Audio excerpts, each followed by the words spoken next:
Saludo para todos los estudiantes del Instituto Bíblico Filadelfia Sur.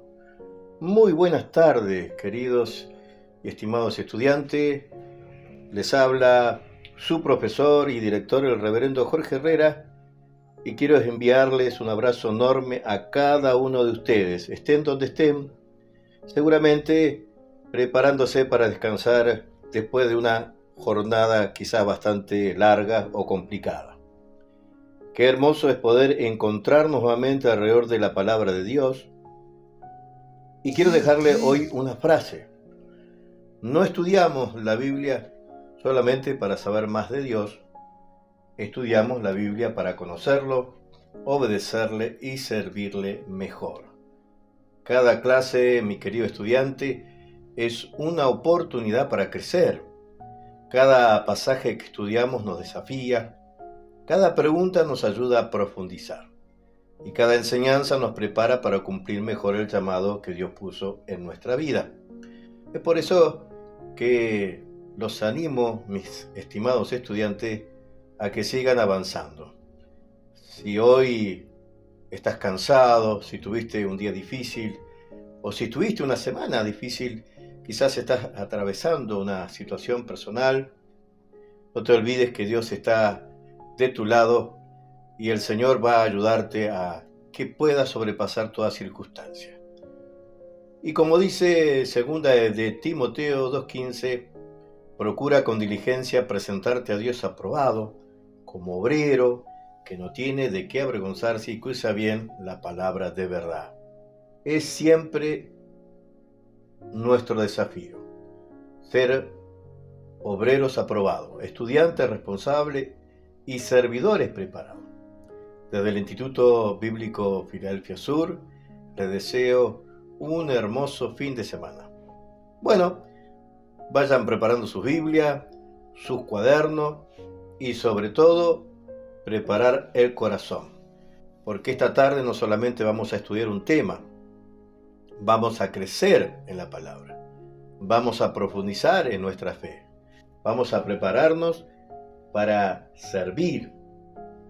Así que desde aquí, desde el instituto, desde Buenos Aires, desde Loma de Zamora, un fuerte abrazo para todos nuestros estudiantes, no solo de aquí, de Argentina, sino también en Latinoamérica.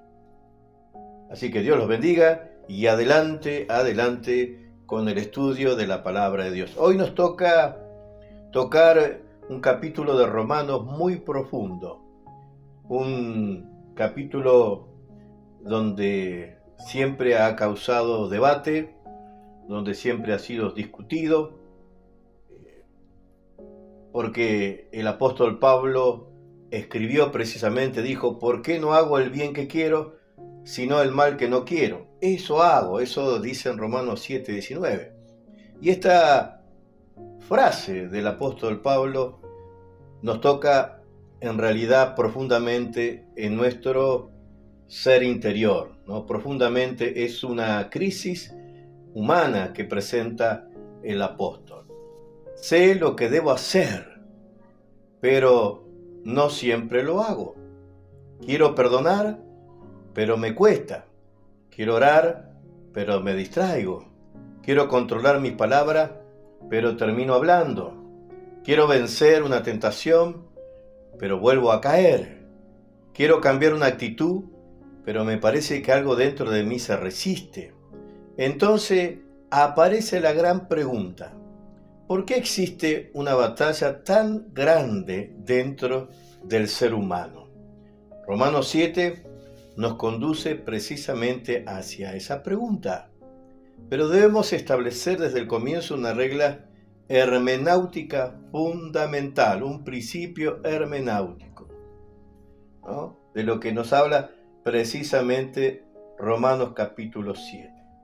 Sabemos, ya se ha estudiado Romanos capítulo 6, que habla de nuestra relación con el pecado. Pero Romanos 7 nos habla también de una relación con la ley, porque el capítulo 8 nos va a hablar de una vida o de una vida nueva que se puede tener en el Espíritu, ¿no? Eso tenemos que entender. En el Contexto histórico y literario, mi querido estudiante. Pablo escribe a los creyentes de Roma. La iglesia estaba formada por creyentes de diferentes trasfondos, de habla judío, había también gentiles. Y aquí hay una cuestión teológica muy importante, la que presenta Pablo. ¿Qué relación tiene ahora el creyente con la ley de Moisés? La pregunta era especialmente importante porque Pablo había predicado o había enseñado la justificación por la fe. Eso nos recuerda en Romanos 3:28. Concluimos pues que el hombre es justificado por fe sin las obras de la ley. Pero alguien podría preguntar entonces, ¿la ley es mala? Pablo responde, de ninguna manera. Esa pregunta nos lleva directamente a Romanos capítulo 7. Romanos capítulo 7 nos habla precisamente muerto a la ley para pertenecer a Cristo. Pablo comienza con una ilustración jurídica. ¿Acaso ignoráis, hermanos, que la ley se enseñorea del hombre entre tanto que éste vive? Luego utiliza una ilustración sobre el matrimonio o del matrimonio. Una mujer casada está ligada legalmente a su marido mientras él vive. Siempre se dice que hasta que la muerte los separe, ¿no? Sobre todo los que estamos casados, nuestras esposas siempre nos hacen recordar hasta que la muerte nos separe. Pero si el marido muere, ¿queda libre de esa relación legal?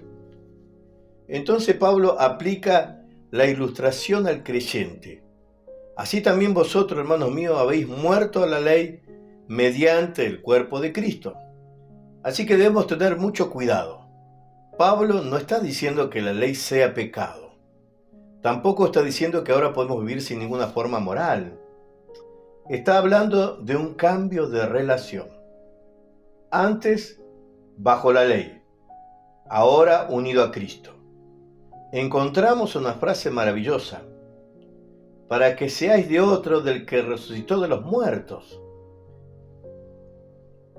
¿Para qué murió el creyente? ¿No? Dice, aquella antigua relación. O sea, se murió cuando muere el creyente. Al morir queda eso en la antigua relación. ¿Por qué? Porque antes estábamos muertos en delitos y pecados, pero ahora pertenecemos a Cristo. Entonces tenemos que entender, ¿no?, este principio espiritual tan importante. La vida cristiana no consiste solamente en abandonar algo, consiste en pertenecer a alguien.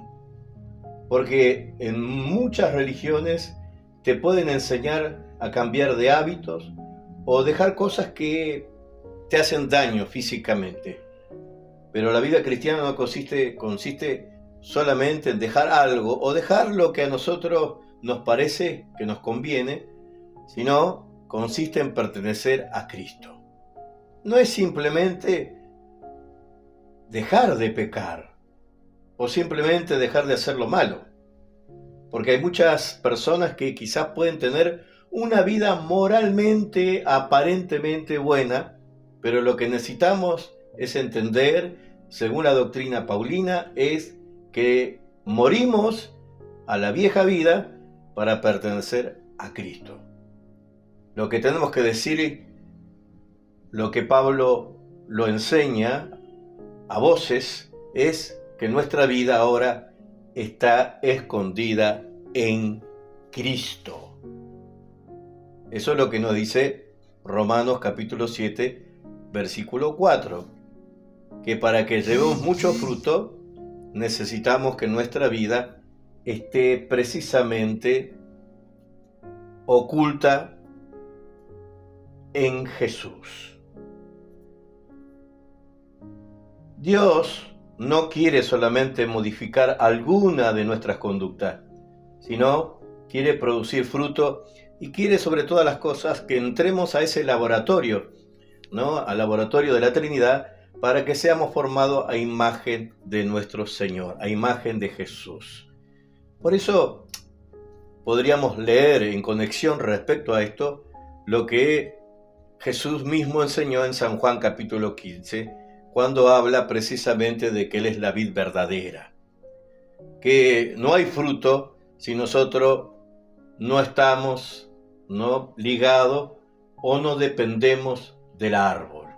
O sea, no aparece ningún fruto si estamos independientemente de Jesús.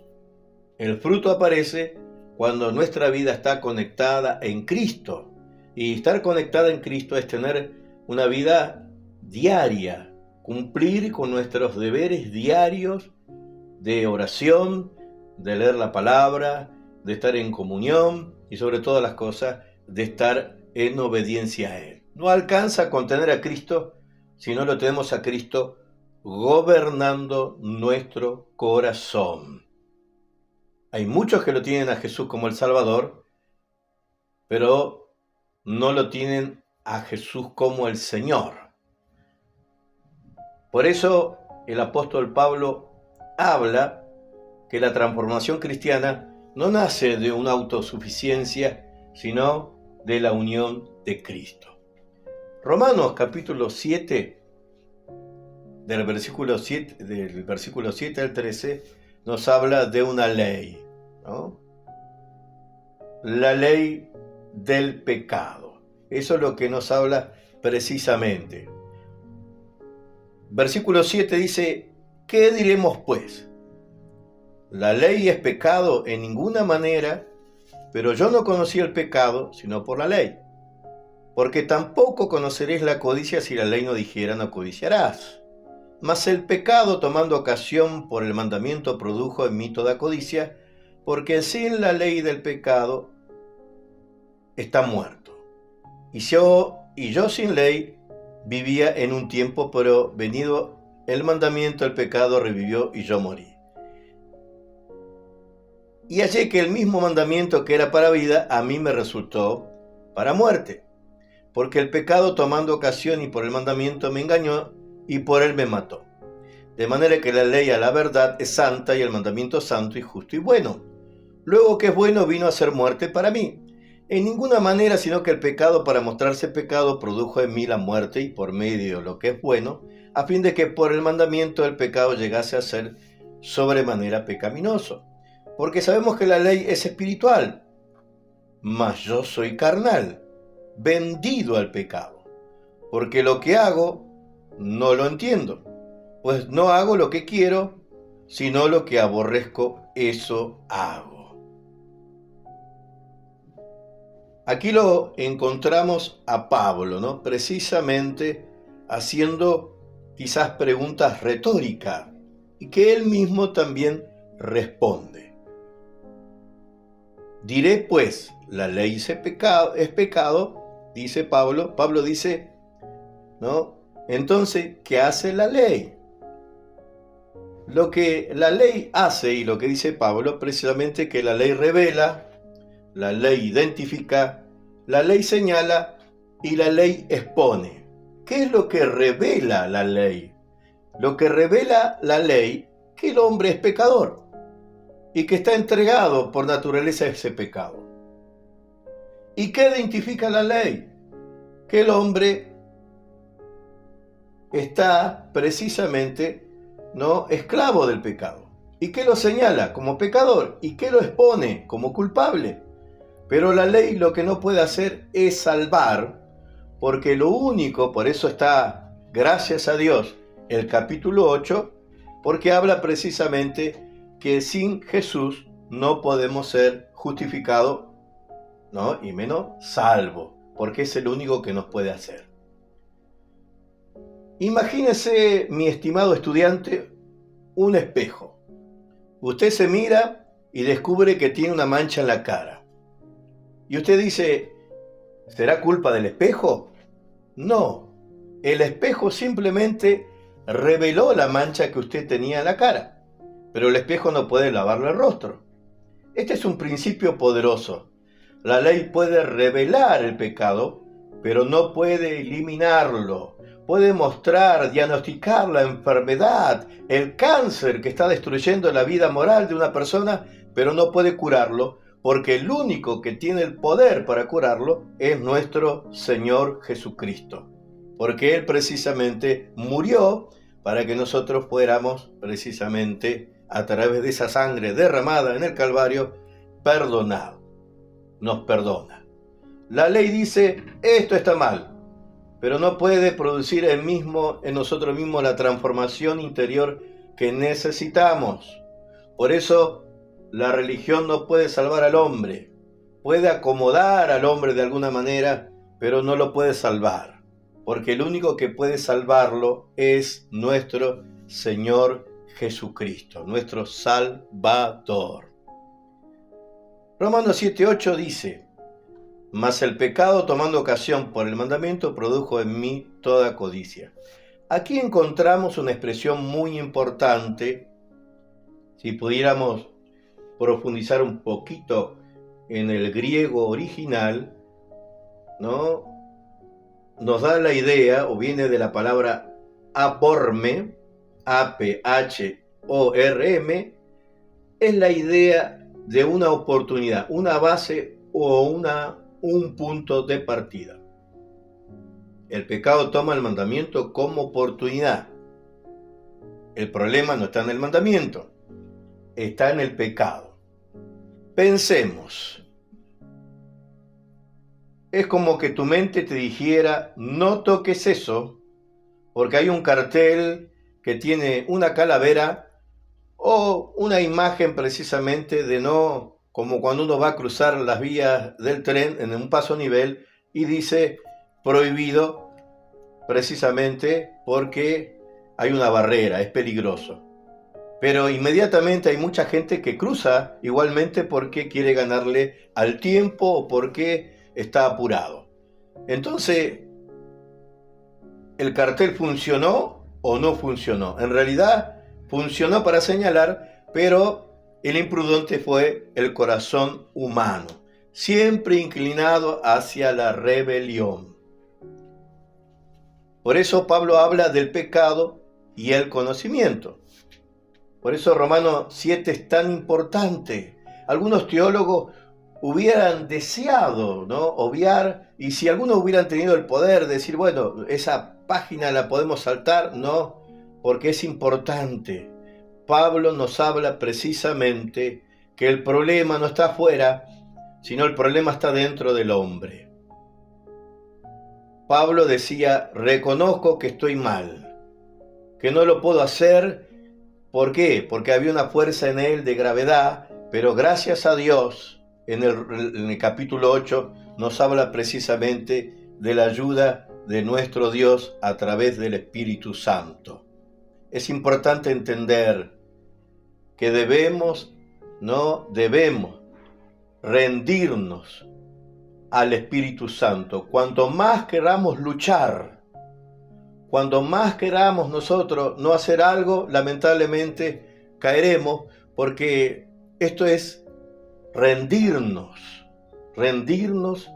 a la presencia maravillosa del Espíritu Santo, rendirnos a la amorosa, ¿no?, y cuidadosa ayuda del Espíritu Santo.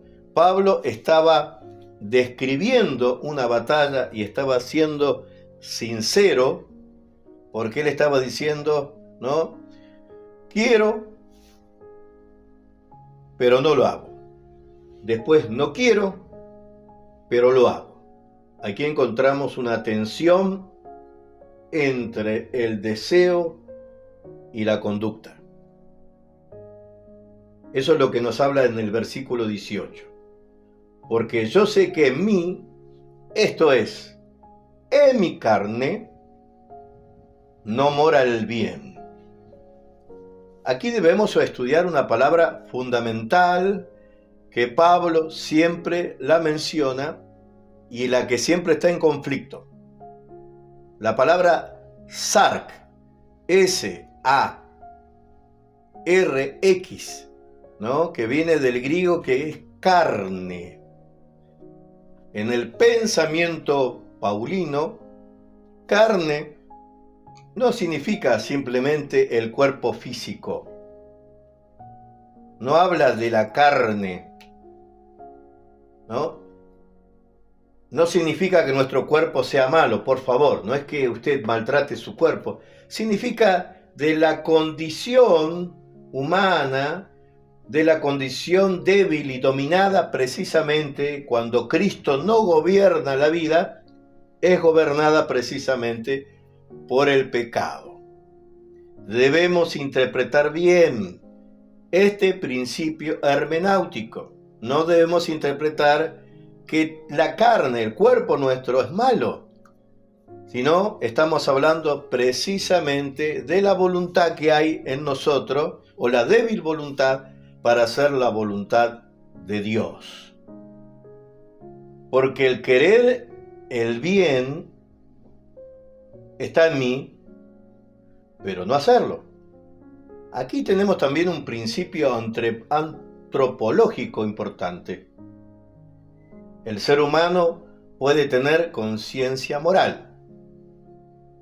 El ser humano puede conocer el bien. El ser humano puede admirar el bien. Puede desear el bien. Pero eso no significa que tenga en sí mismo el poder espiritual para vivir permanente conforme a ese bien. ¿Por qué? Porque necesita el poder de Cristo en su vida. Porque el Evangelio no es simplemente un pensamiento positivo del hombre. No es el esfuerzo del hombre, sino el Evangelio es la salvación que viene de Cristo. Es la nueva vida que viene en Cristo.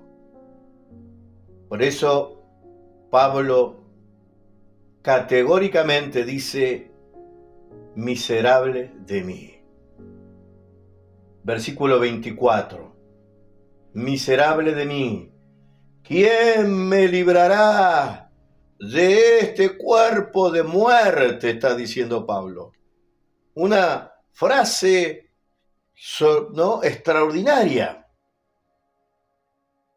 Una expresión que parece de una persona que reconoce precisamente que él mismo no puede sin la ayuda de Jesús.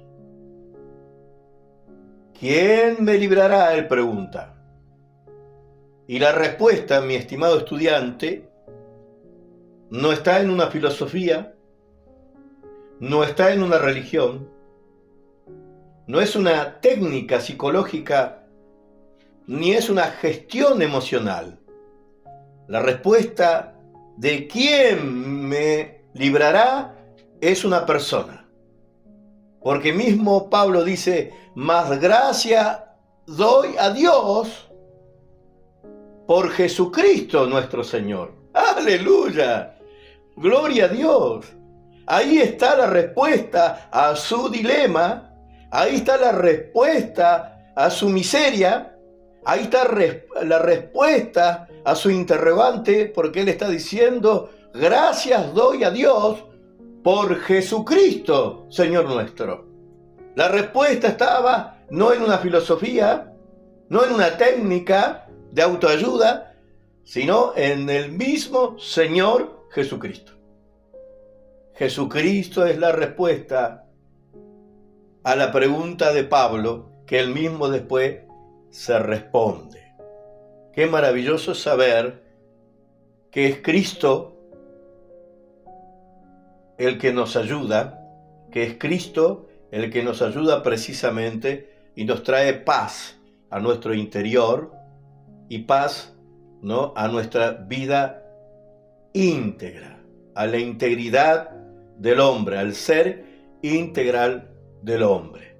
Por eso es importante que al estudiar este capítulo tan precioso, tan clave en la carta a los romanos, siempre debamos entender que vamos hacia ¿no? Lo que viene en el capítulo 8, que precisamente Pablo diferencia entre los que andan conforme a la carne y conforme al Espíritu.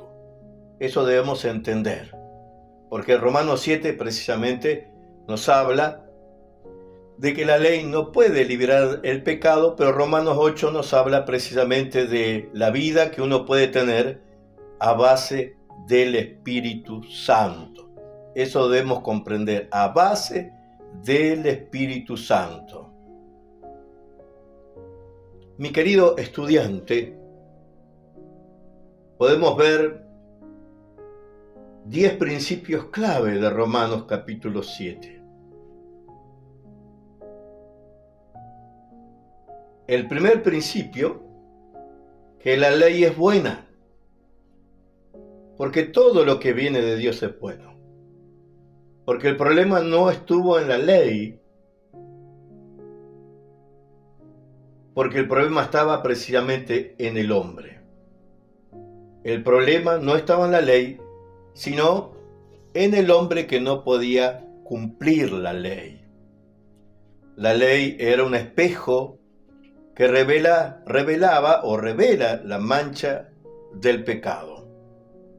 Funciona como un espejo, pero no como la cura. Tercero, que el pecado distorsiona. Incluso puede utilizar algo bueno para producir rebeliones. Se dice el viejo dicho de que el camino al infierno está de muchas buenas intenciones. Cuarto principio, que el conocimiento no garantiza obediencia. El conocer la Biblia sin vivirla no nos cambia. El conocer la palabra de Dios sin aplicarla no nos transforma, porque lo que nos transforma precisamente es cuando no solo escuchamos la palabra, sino también la obedecemos.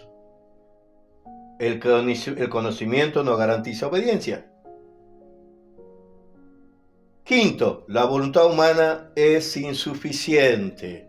Mi querido estudiante, líder, obrero del Señor, obrera, querer no siempre significa poder.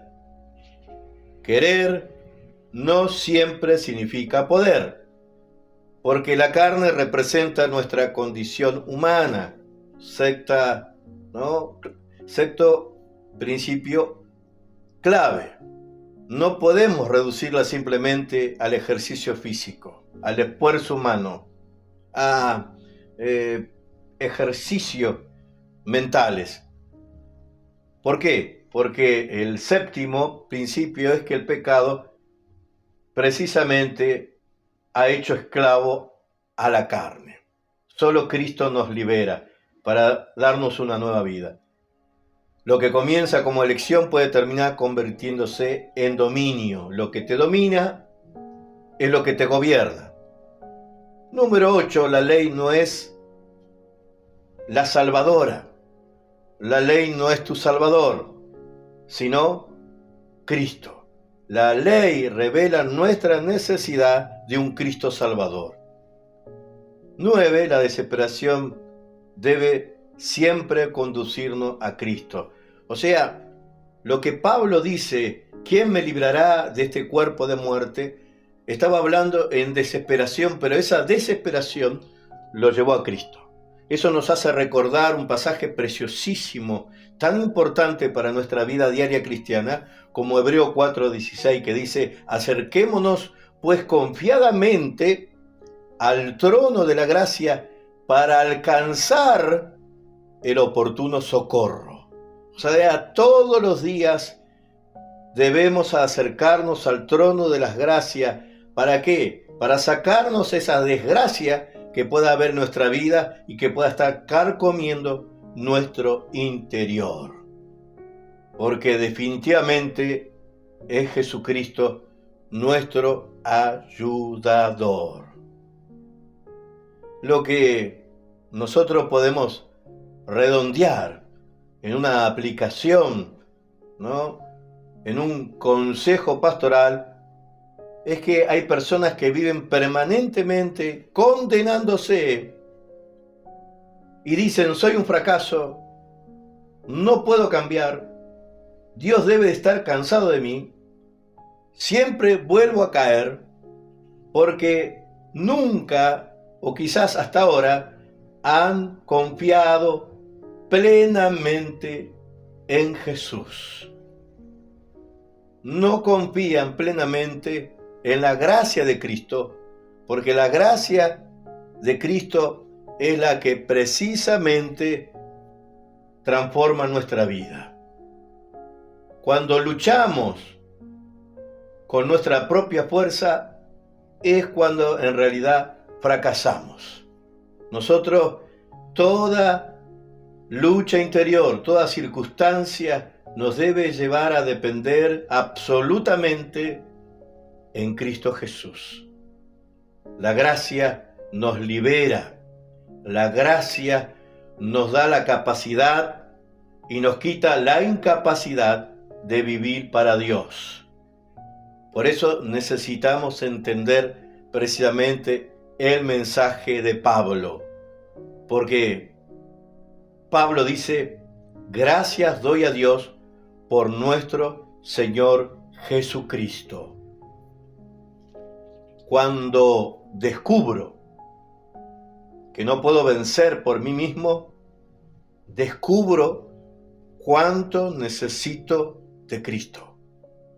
Cuando descubro que no puedo vencer por mí mismo, descubro cuánto necesito de Cristo. Porque Él es nuestra esperanza. Lo que el capítulo 7 de Romanos nos quiere expresar es que la batalla existe. Existe la batalla interior en el hombre.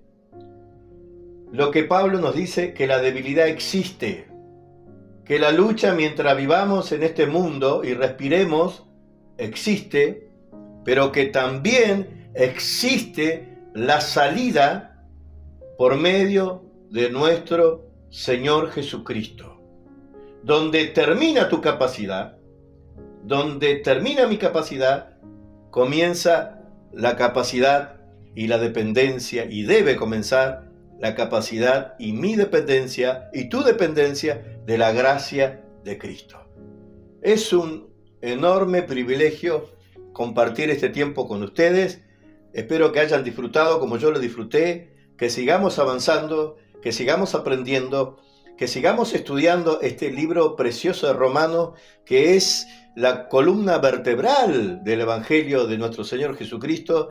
Te animo, mi estimado estudiante, a que sigas participando, que si sabes de alguien que necesita aprender, le comparta los audios, le comparta nuestros materiales, que Dios te bendiga y que te puedas transformar sobre todas las cosas en un instructor, en un comunicador de esperanza. Que Dios te bendiga. Te saluda el reverendo Jorge Herrera.